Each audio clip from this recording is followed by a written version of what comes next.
If you have ever tried to teach a student to read, then you know sometimes you have to meet them where they are. And often this means adapting your instruction. For students with complex needs, this can sometimes be challenging. How do you assess a student's reading when they can't read aloud to you?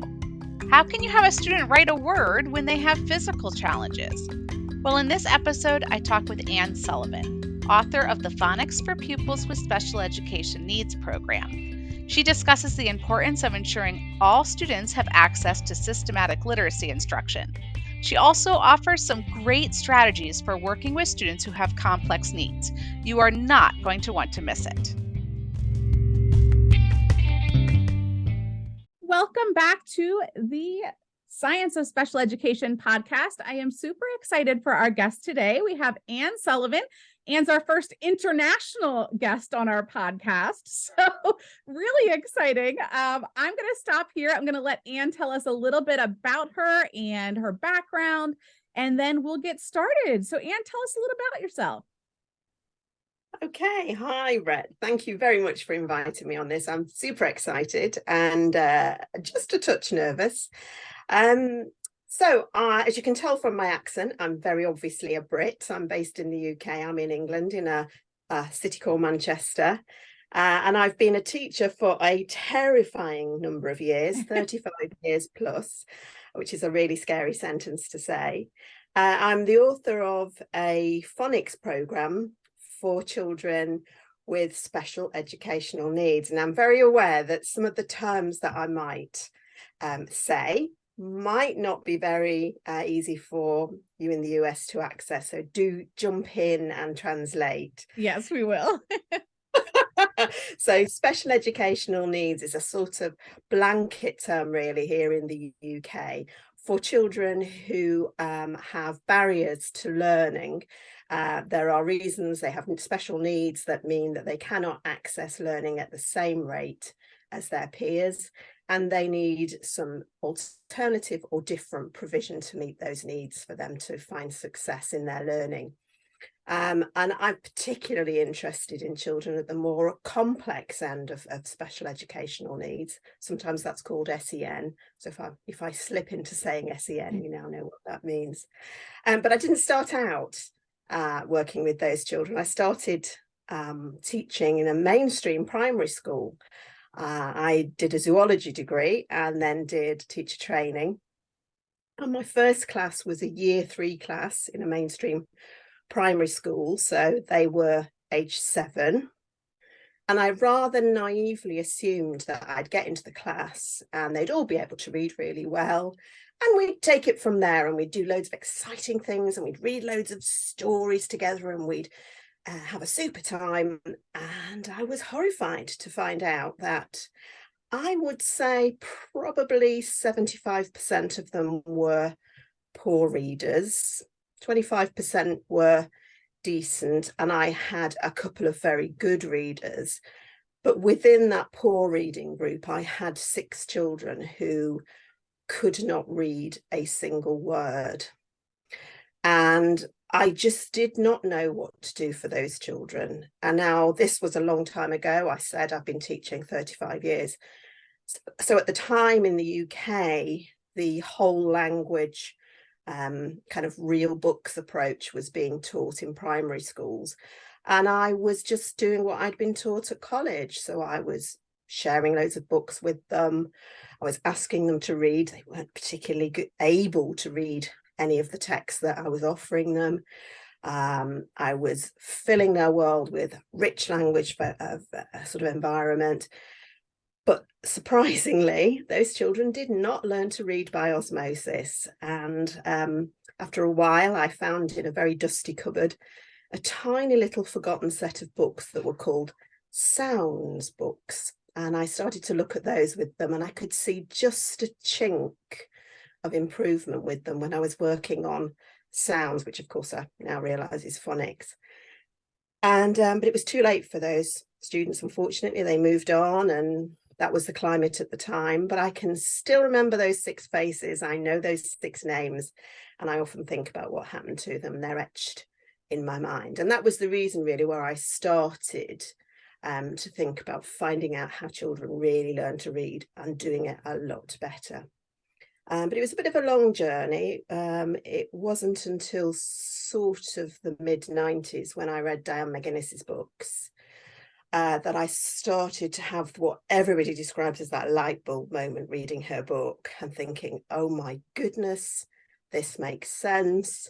I saw some evidence, I can see some evidence in it, but I need to be doing it better. I need to be doing it systematically. I need to be doing something structured. And it was all underlined to me when my daughter, who sort of hit the age of 7 and was really struggling to learn to read herself.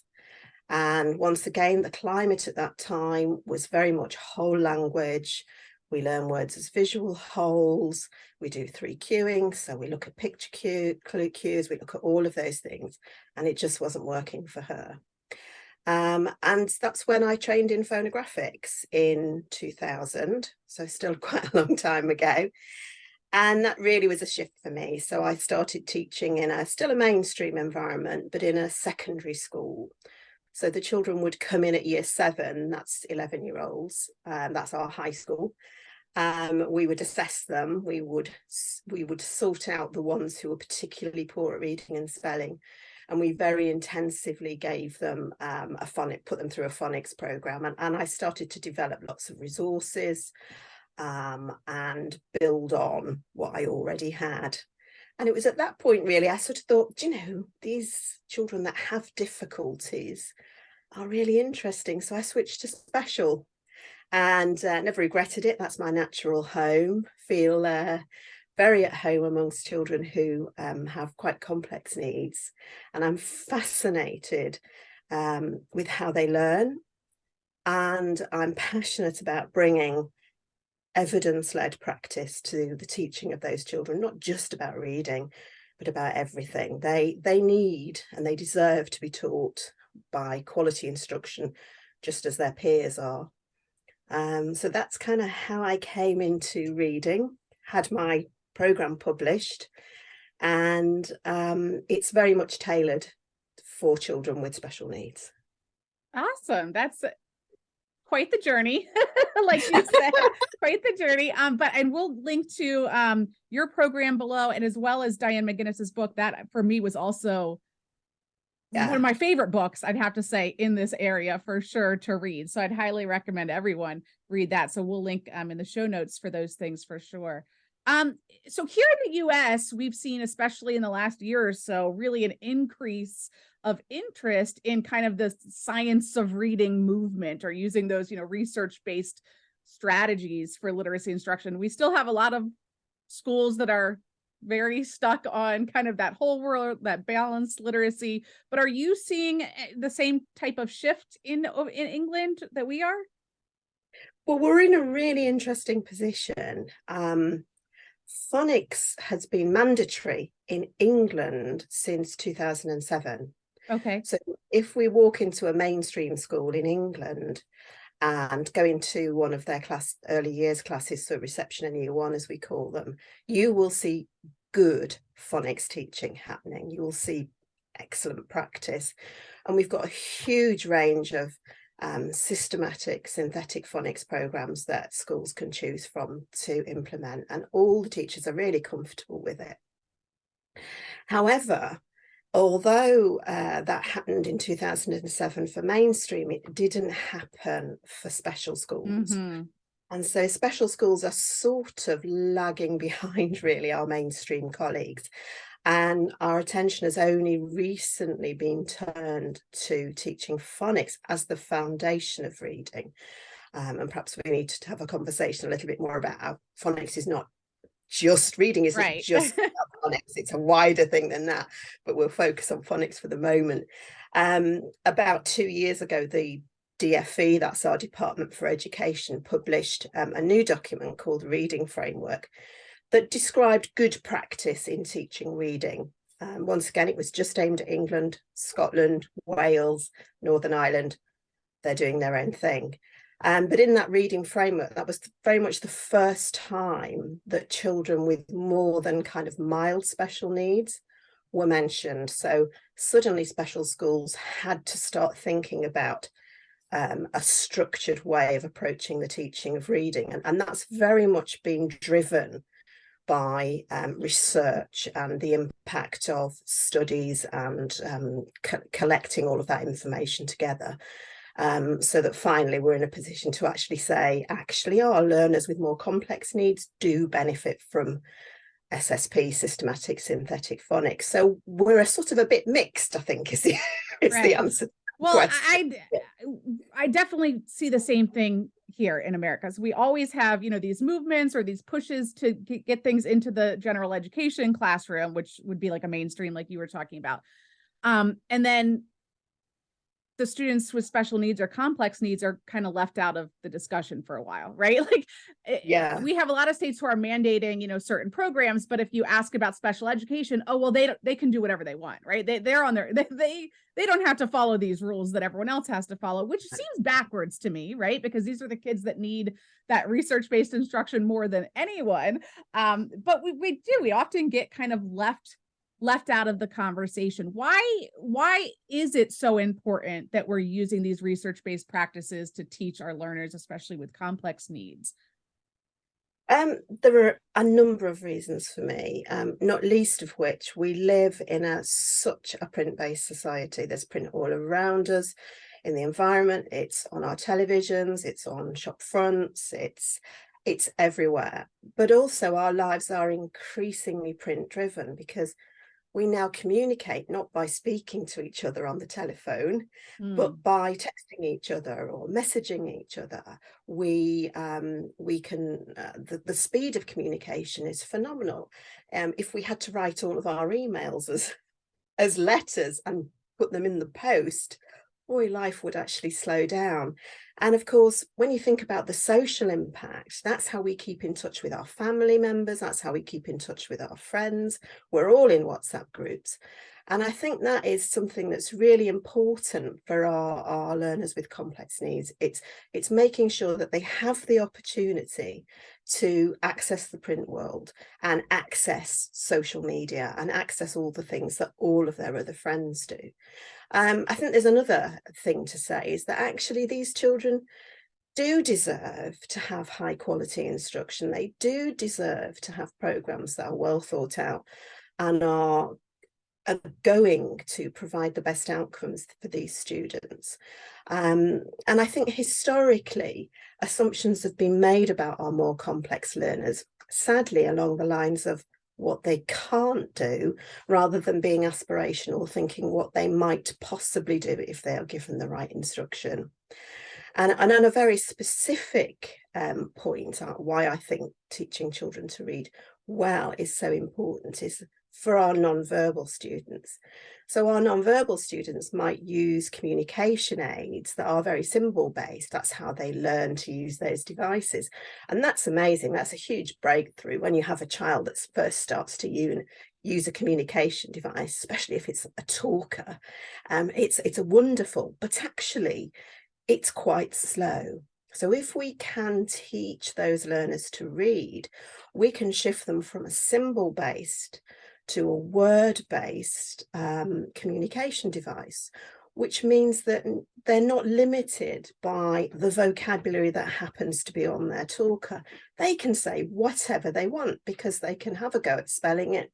Let's throw some predictive text in there. They can read, and so they can structure their sentences. So it really opens up the world of communication, I think, to those students. So I think for that specific group, I think it's absolutely crucial, and that's been kind of misunderstood, I think, or not understood quite as well as it could be, in my opinion. So yeah, that's a fabulous point that I really hadn't thought too much about. I always try and help teachers understand the difference between, we're using AAC or communication devices for communication, for engagement, for participation, but it doesn't replace the reading, right, instruction. But I love the point that you just made about how really by giving them that reading instruction, you expand that ability to communicate. For sure. Absolutely. Yeah, that's fabulous.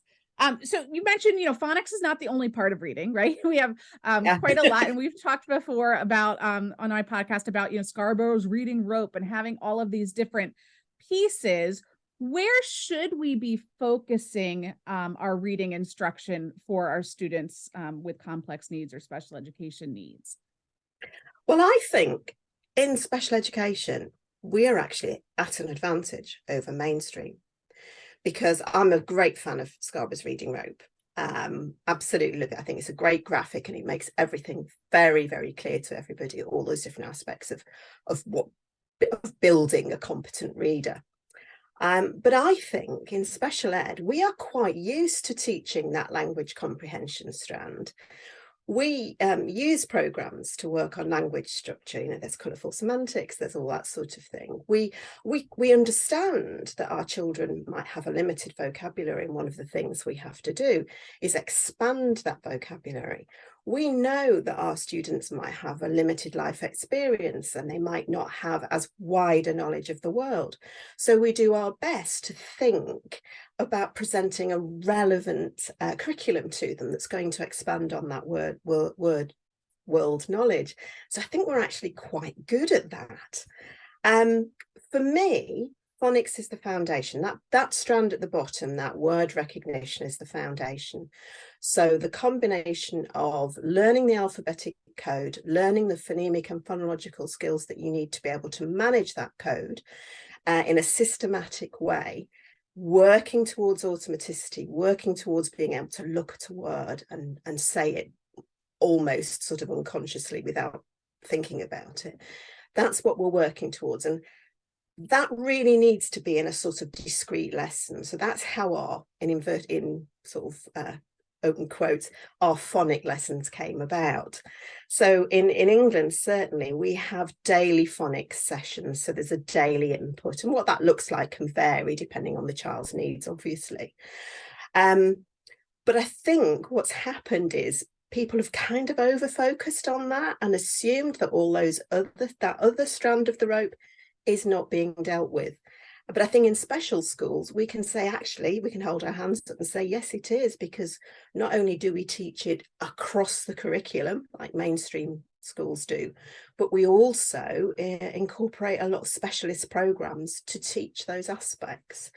And I think all of that is really important. So when I train staff, I always say, we're focusing on phonics because we're building the foundations, but whenever you're in a lesson, you should have Scarborough's reading rope, that image floating above you. So if you spot a child that has read a word beautifully, decoded it, but doesn't really understand what it means, stop, do some vocabulary work. Let's get a word web out. Can we think of a word that means the same? Can we put that word in a sentence?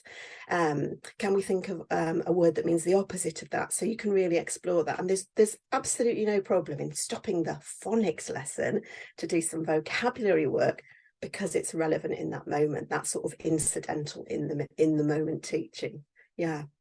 Yeah, I know that oftentimes that's the criticism that I see here on social media when it comes to the science of reading, movement is, oh, well, it's just focused on phonics. And I agree. I think one of the reasons why we see so much focus on phonics from teachers, at least here in America, is because that was the part that they didn't know how to do. That was the part that was kind of left out of their, undergraduate training. They know it's important, but they never really received really detailed instructions or knowledge in that area. Whereas, like you mentioned, those language strands, those things seem to come much more naturally and be something that was already a very integral part of the reading instruction. Although I do think a lot of those strands we need to go back and work in a more systematic way for a lot of our, students. Yeah. But that phonics piece is such a large piece. And, especially when we're thinking about the English language, a complicated piece for us as adults, right? You're like, well, why do we change the Y to an I? I don't know. I just do it. So having, those discussions, I think, for teachers, and that's why, they're so focused on that, is just because that's the part that they need more training in and more, direction in for sure, for helping those. Absolutely. I think we still need to get the message across that the phonics might have to happen for quite a long time. Yes. Because we know that our learners will need the learners will have to work at their own pace. We can't, it's not a sausage factory. We can't push them through this. And we certainly can't expect them to work through a phonics program at the same rate that we'd expect for our peers, for their peers in mainstream. So in mainstream here, phonics happens for sort of 2.5 years, and then children are by then kind of moving on from phonics, but hopefully moving on into sort of things like morphology and that sort of thing. And there's kind of the attitude that, well, our learners with special needs should work at that sort of same rate, and after 2.5, 3 years they should be able to finish their phonics. But actually, if we think about it logically, that's not going to happen. They need to go through things at a much more slower pace, because each of those stages of that program, they're going to need so much more experience of learning, practicing and applying everything that they're learning about the alphabetic code. So they need a rich sort of diet of experiences that deal with that code at code, word, sentence and text level. And that's inevitably going to slow things down. And then if we're also building on top of that children who have complex access issues and need specific teaching strategies to enable access, that's also inevitably going to slow down lessons, because you just need time to manage the resources and they need time to respond. So we can't think we've got to get through phonics in 2 or 3 years for these learners. It might be significantly longer. But it is the absolute foundation of reading. If you cannot lift the words from the page, if you cannot decode them, you haven't got any hope of understanding what's on it, because you don't know what the words are. So yeah. That time piece is so important, and something that I often try and stress too is that it's going to take longer, but we have the time, right? We're starting this in kindergarten for us, year 1 for you, right? We're starting it so early in their education. We have years to work. There's no reason we have to be done, you know, within 2 years or 3 years. I don't know how it is in England. Here we can, the students, most of our complex needs students can stay in school till age 21.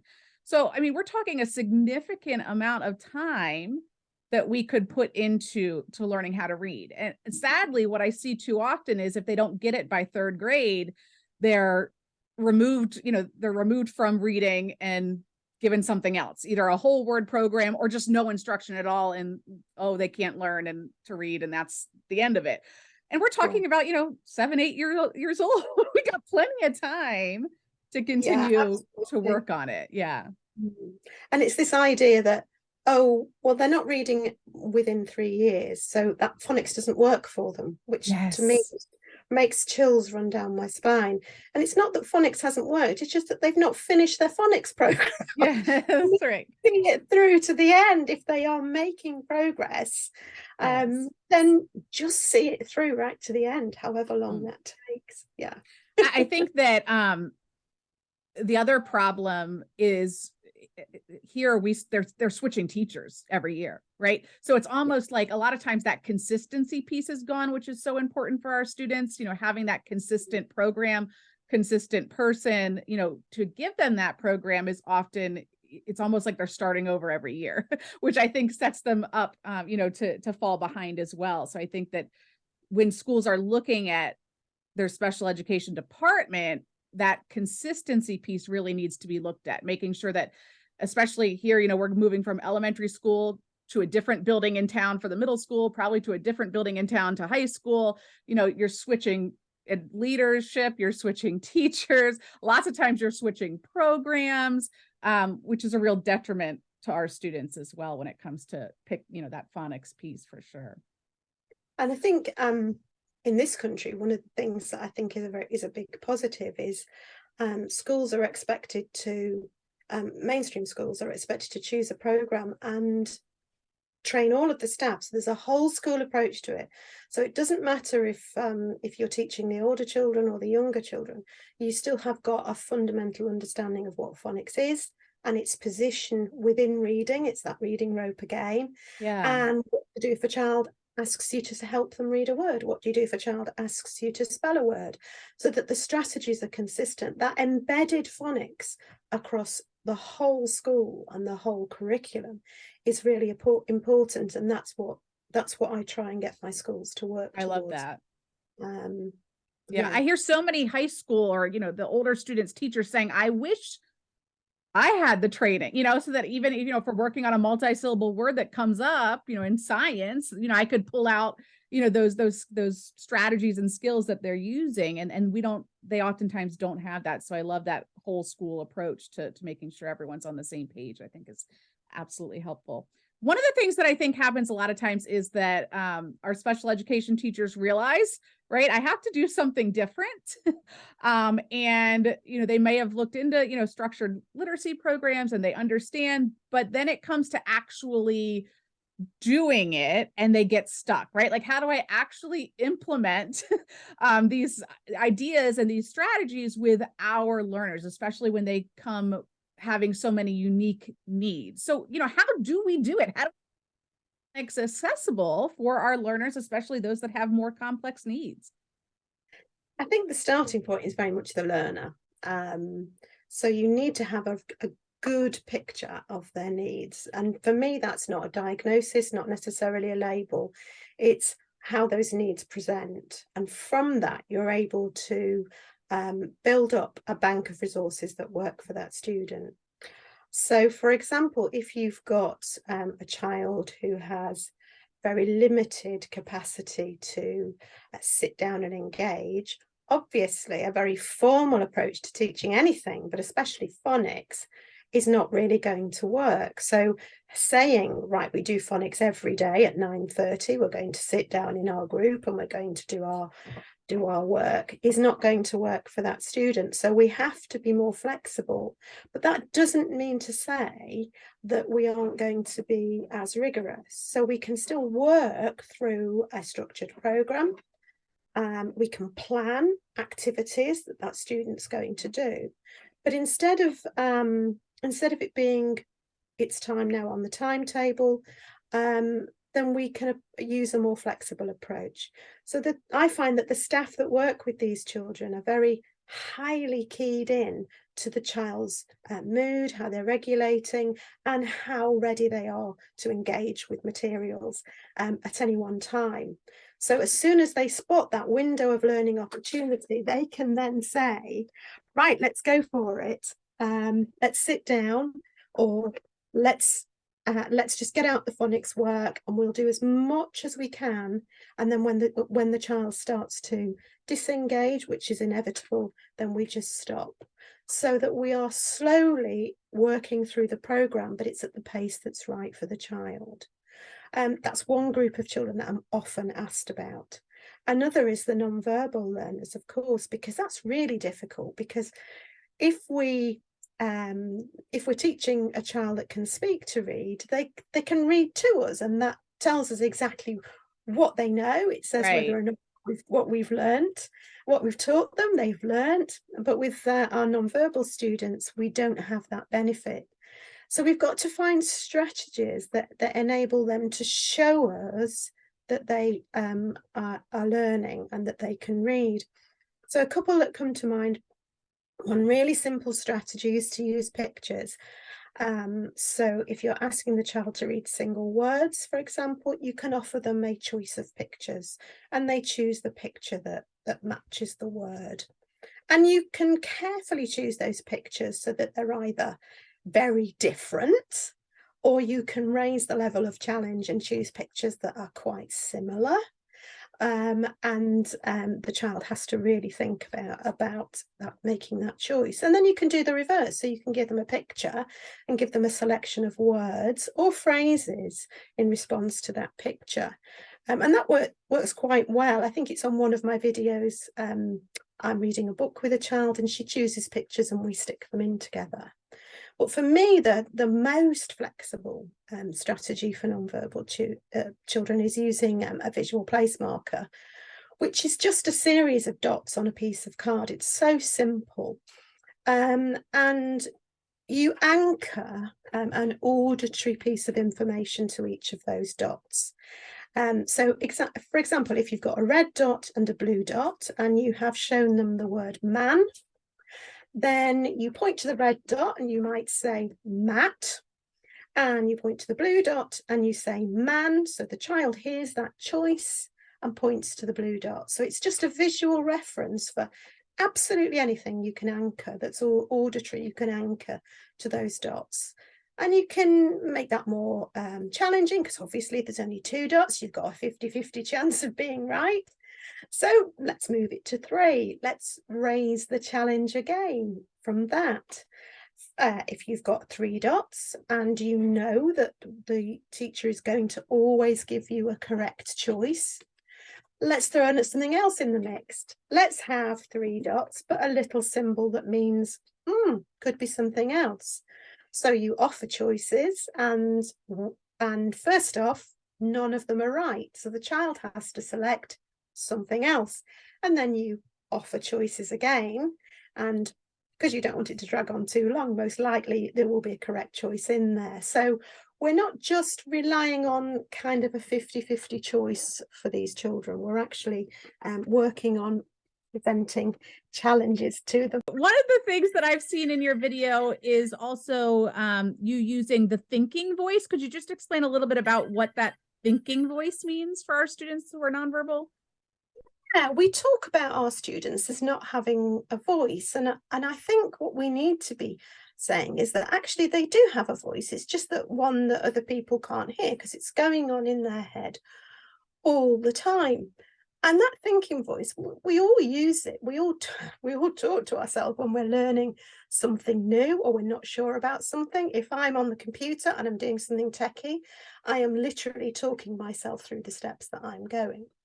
So that's just a visual that reminds them, if you like, it's a visual prompt that says, hey, be thinking about this in the voice in your head, your thinking voice. And for me, it's then accessing what's in the thinking voice by offering choices with the strategies. And I think the other thing for nonverbal pupils that are really important is a quick way for them to tell us how they're feeling in the lesson or what they need from the teacher in the lesson. And they could do that with their talkers by all means, but I found that it kind of slows things down in a lesson, and we're time poor with these children. We need to be maximizing the time. So I just have a set of symbols on my desk. They're in a big blue speech bubble, and one is I can do this on my own. So they're telling you that they want to work independently. One is, can you show that to me again, please? One is, can you say that again, please? One is, oops, so they can tell you when they think they've made a mistake, and you can start to look at repair strategies. And so in that lesson, they have the possibility of telling you what they want you to know through that. So it's kind of, to me, there's 2 strands. There's the I've got something to say, because they need to give you some information about their learning, and there's access to the learning itself.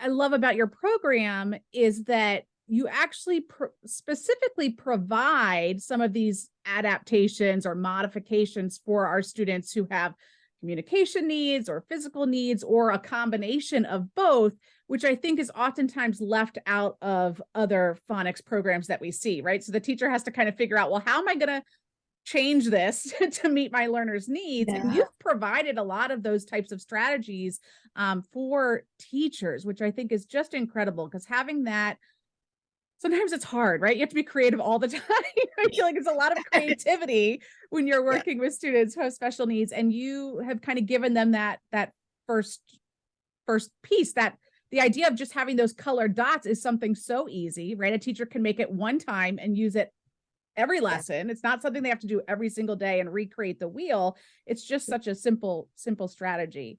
What about go ahead, sorry. I was going to say, so alongside my program, it's called a companion document, which outlines, mostly it's about how to enable access for students with a physical disability, for those that are non-verbal, and then for those that have both of those barriers.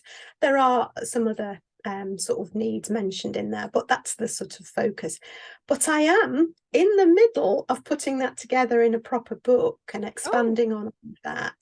I'm sort of nearly towards the end of completing that, and I'm hoping to have that out fairly soon, which will just mean that whatever program you're using, you will be able to use these strategies. Oh, that's fabulous. Access, yeah. Fabulous and much needed, much needed. So I'm Well, sure that many people will appreciate it, because it is hard, you know, to trying to think, well, especially like the example you gave, you know, I can't listen to the student reads. So how do I do that? So having those, I think that'll just be absolutely fabulous. What about our students with physical needs? What are some things that you do during a phonics lesson to kind of adapt or modify for them?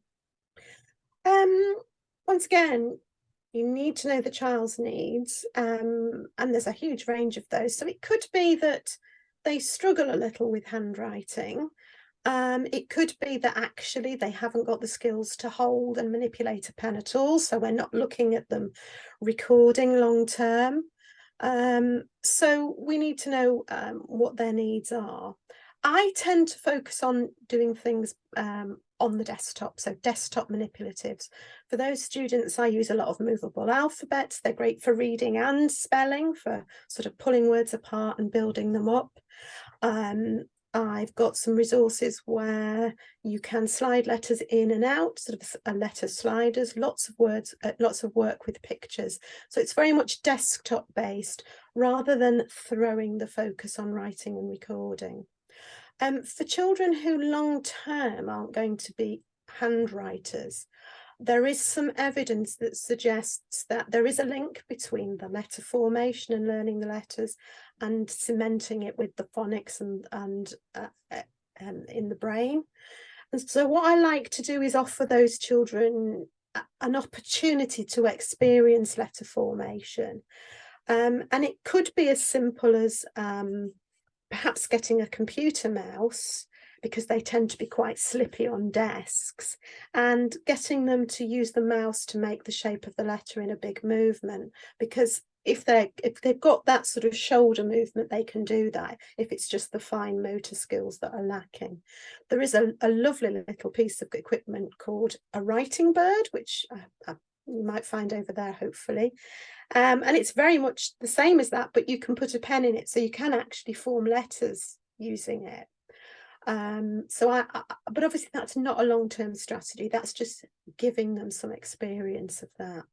And then we need to think about sort of writing and recording for those students that won't be able to do it long term. So when students are working and they can speak and they can hold a pen, I really encourage them to say the sound at the same time that they're writing the grapheme, so they're writing the letter or the group of letters, sound spellings as I call them, because it really reinforces the relationship between the sound and the letter in terms of their phonics. So when we look to using a screen to type, I ask them to do the same thing. So I want them to say the sound as they type the letters. Obviously that's not quite as effective as doing the handwriting.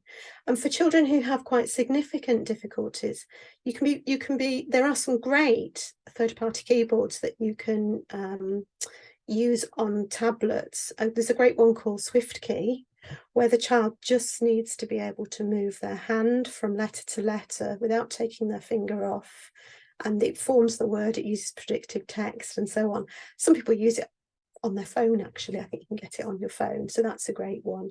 And of course, for other students, there are adapted keyboards. So if you've got a child with a tremor, you can use a key guard, all those sorts of things. So for children with physical disabilities, a lot of this is using equipment that's a physical adaptation, and some of it's you can create yourself, and others have to be bought in. But yeah. One thing that I have been really interested in lately and talking to teachers about is our students who have really more profound disabilities, right? So is there any prerequisites, or what do we do with students who might not be at the point where they're ready to start learning letter sounds yet and putting those together.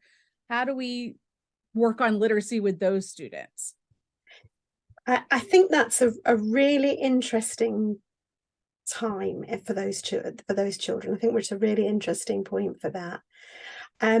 If you talk about mainstream acquisition of reading, and you start to talk about readiness for reading, everybody throws their hands in the air and goes, oh no, there's no such thing as readiness for reading.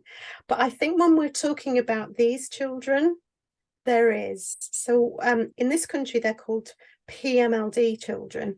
And once again, I'm not terrible fan of labels, but if in this country you say PMLD, people know what you mean. So those are children with profound and multiple learning disabilities.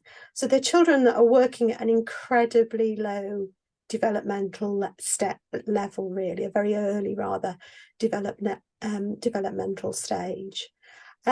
So really, there is a kind of prerequisite. They've got to be able to recognize, to differentiate, and to process and remember auditory information. They've got to be able to do that with speech sounds, the phonemes, and they've got to understand that visual figures or symbols stand for something, they represent something else, and they've got to be able to recall that visual information and differentiate between it. And those are quite sort of basic things that children need to be able to access phonics, and they're not something that our mainstream colleagues ever really think about. And they also need to be able to understand that what spoken words convey meaning, and that spoken words are made up of sounds. Now, they might not know that before you start teaching them phonics, but we need to know that they could understand and be taught that if we were to start phonics. And in a similar vein, to understand that the phonemes in words, we always say in a consistent sequence, otherwise the meaning changes. And of course, obviously, that a sequence of words create in a sentence creates a greater meaning.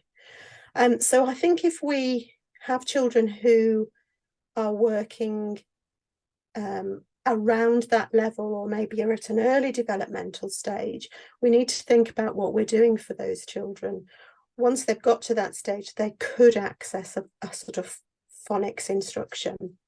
And that's something else that I'm working on. So at the moment, good, yeah, I've got 5 schools who are trialing a very short program that I've got for working with children with PMLD, and it's sort of a meld of phonemic awareness and phonics on a very low level. So they do see letters and words, but a lot of it is experiential, a lot of it is modelling, and before we are actually asking for some engagement with the students.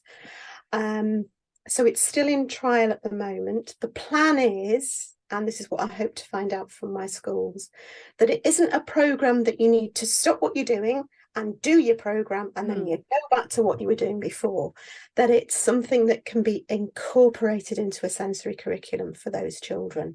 So when you are doing your art activity and you've got all that lovely gunky mess there, you can then say, hey, that's goo. Let's have a look at that word, and we can have a look at the letters, and somebody can model how those graphemes are blend, how we blend those sounds together to get that word, and then we just carry on with the art activity. So it's a kind of seamless phonemic and phonic awareness for them. The problem with it, and I still am wrestling with this, is that for the words to be meaningful for the children, we can't necessarily stick to a nice phonic sequence that starts with the simple and goes to more complex, because you're going to be talking about words like paint and draw and look, and all of those words have parts of the code that we wouldn't really look at until we were a little bit more advanced into the code. So I think I've found a way around that through this experience modelling and practice route. But I'm really hopeful that I'm going to get some good feedback, and we'll see how it goes. So the results of that should be with me at the end of our summer term, so July. Good. Yeah, it's so important. And I think you made that point really well, right? That we have, I don't want to say prerequisites, but there are some things that we need in order to be able to read. So I always, advise, hey, what skills would a child need to meet that prerequisite, right? So maybe it's just working on eye contact for 3 seconds, right? Looking at a page, right? That's a skill that you could work on. So always be thinking about, if we presume that child at some point is going to get to phonics, what are those skills that we could be working on now? Just like you would with an infant obviously is not reading, they're not talking, but we're showing them books. We're pointing out that's a dog, and we're doing all of those things that we can carry into our work with those students who have more profound disabilities as well. I'm excited about several of these projects that you have coming out. They're going to be wonderful. I think that's being aspirational for those students, because of course we don't know, let's be honest, we don't know if they're ever going to get to the position where they can access formal phonics, but we have to be aspirational for them. We have to give them that opportunity, and we're not taking a huge amount of time out of their sensory curriculum to do that. If anything, it's an enhancement of it. I always think about them. We never know when there might be some children who we would identify as PMLD, and their physicality is such that it masks an underlying potential. And I think particularly of, you might not be aware of this young man in the States, but there's a young man called Jonathan Bryan, who at school was classed as a PMLD student, and whose mother taught him to read, and he's written a book. He's got his own charity now called Teachers Too, and we just don't know whether or not we've got another Jonathan in our class, and we need to give them the opportunity. And we need to give all children that opportunity. Well, I think that's a fabulous place for us to stop. I loved our conversation. I think there's so much good things in here that I think will be really helpful for teachers. And I'm sure they'll be on the lookout for these future projects as well coming out. Where can people connect with you if they want to learn more or kind of follow you to see when things come out? Oh, yeah, well, I've got a website with lots of information on. It's not got much information on my latest projects, but I am very active on Twitter, and I have a Facebook page, so they could find me. I'm Phonics for SEN. If people ask me questions on Twitter or on Facebook, I'm more than happy to answer them. And if it's something that perhaps you don't want out in the public forum, I have people DM me, and that's absolutely fine too. So yeah. Excellent. Well, we'll put all of those links in our show notes for anyone who would like to get those. But I want to thank you again for coming on. This has been great. Thank you. Thank you for the opportunity. That's great.